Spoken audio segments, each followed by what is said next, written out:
നിന്റെ ഹബീബ് മുഹമ്മദുർ റസൂലുള്ളാഹി സ്വല്ലല്ലാഹു അലൈഹി വസല്ലം തങ്ങളെ ചാരത്ത് ഞങ്ങൾക്ക് എത്തണം. ആ സ്വർഗ്ഗത്തിൽ ഒരു 2 റക്അത്ത് നിസ്കരിക്കണം.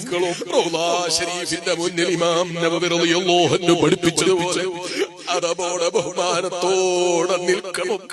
എന്നിട്ട് ഞങ്ങൾക്ക് വിളിക്കണം, അസ്സലാത്തു വസ്സലാമു അലൈക യാ റസൂലല്ലാഹ്. വിശ്വാസികളെ മനസ്സറിഞ്ഞ് വിളിച്ചു മഹാന്മാർ. വിളിച്ചപ്പോ നേരിൽ ഉത്തരം കിട്ടിപ്പോയി, വഅലൈക്കുമുസ്സലാം. ഏത് റൗളാ ശരീഫിന്റെ ഉള്ളിൽ 1400 വർഷങ്ങൾക്ക് മുമ്പ് വഫാത്തായി പോയ അഷ്റഫുൽ ഖൽഖ് മുഹമ്മദുർ റസൂലുള്ളാഹി സ്വല്ലല്ലാഹു അലൈഹി വസല്ലം തങ്ങളുടെ റൗളാ ശരീഫിൽ മറുപടി കിട്ടിപ്പോയി. ആർക്ക് കിട്ടിപ്പോയി? എല്ലാ ജനങ്ങൾക്കും കിട്ടിപ്പോയി. റബ്ബല്ലാഹു റൂഹി ഫർദ് അലൈഹിസ്സലാം.